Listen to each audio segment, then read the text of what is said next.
Assalamualaikum warahmatullahi wabarakatuh.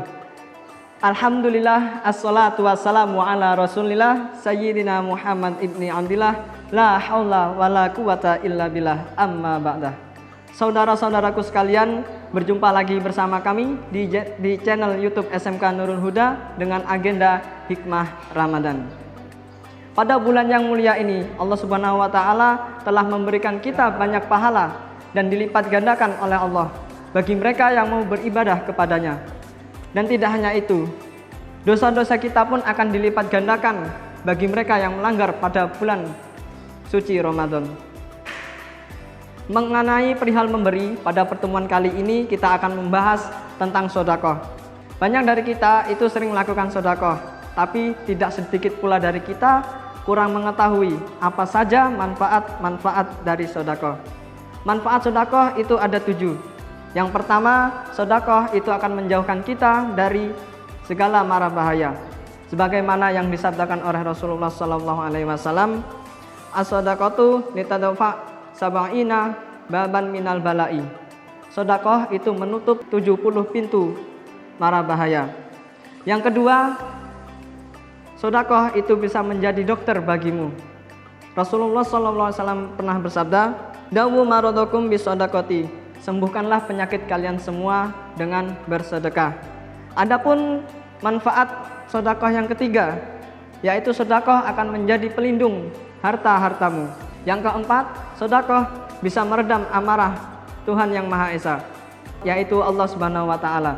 Sebagaimana yang Rasulullah SAW bersabda, as-sadaqatu tatfi ghadaba rabbi. Sungguh sedekah itu bisa meredam amarahnya Tuhan. Yang kelima, sedekah itu akan menimbulkan rasa kasih sayang di antara kita. Semisal ketika kita ada terjadi perseteruan di antara tetangga, maka lembutkanlah hati tetangga kita itu dengan bersedekah. Yang keenam, sedekah itu bisa melembutkan hati orang yang keras. Yang ketujuh, sedekah bisa memperpanjang umur kita sekalian. Sebagaimana yang telah Rasulullah SAW bersabda, man wujida fi qalbihi kisawatun falyunashir as-sadaqata. Apabila dari kalian menemukan kekerasan dalam diri seseorang, maka lembutkanlah dengan sedekah. Ada sebuah cerita dari Dewi Aisyah radhiyallahu an. Beliau melihat Nabi Muhammad SAW didatangi oleh seorang perempuan, di mana keadaan tangan seorang perempuan tersebut yang bagian kanan itu menjadi kering. Ketika menemui Rasulullah, wanita itu berkata, ya Rasulullah, sembuhkanlah tanganku dengan berdoa kepada Tuhanmu. Kemudian Rasulullah SAW bertanya, apa yang terjadi sehingga membuat tanganmu menjadi seperti ini?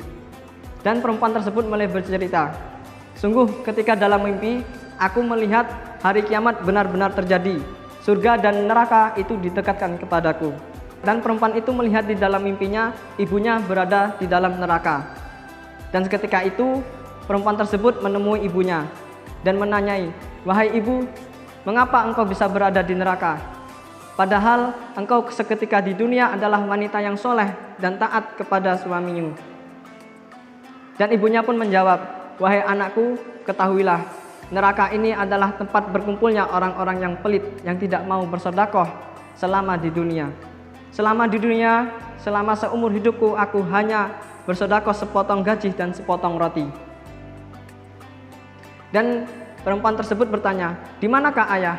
Dan ibunya pun menjawab, ayah berada bersama, berkumpul di surga bersama orang-orang yang senang bersedekah. Kemudian sang perempuan tadi menemui ayahnya ke surga dan melihat ayahnya itu sedang memberikan minum kepada orang-orang yang di sana. Dan perempuan tersebut menemui ayahnya, menghampiri ayahnya seraya berkata, wahai ayah, mengapa engkau memberikan minum dengan orang-orang di sini, sedangkan ibu yang berada di neraka sedang kehausan?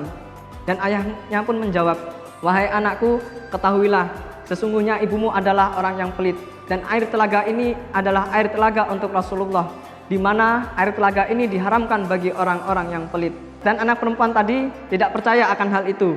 Dia memaksa mengambil segelas air dari telaga Nabi dan dibawanya dan diberikan kepada ibunya yang berada di neraka. Nah, seketika itu ada suara tanpa rupa yang berkata, "Celakalah bagi tanganmu." Setelah mendengar suara itu, perempuan itu pun terbangun dari mimpinya dan melihat tangan kanannya sudah menjadi kering seperti telah terbakar. Jadi kesimpulannya, hikmah yang dapat kita ambil dari cerita ini, apabila kita mendapatkan kelapangan rezeki, sempatkanlah kita untuk bersedekah. Apalagi sedekah jariyah adalah salah satu amal yang akan terus mengalir ketika kita telah wafat. Sekian dari saya, apabila ada kurangnya mohon maaf. Akhirul kalam, wassalamualaikum warahmatullahi wabarakatuh.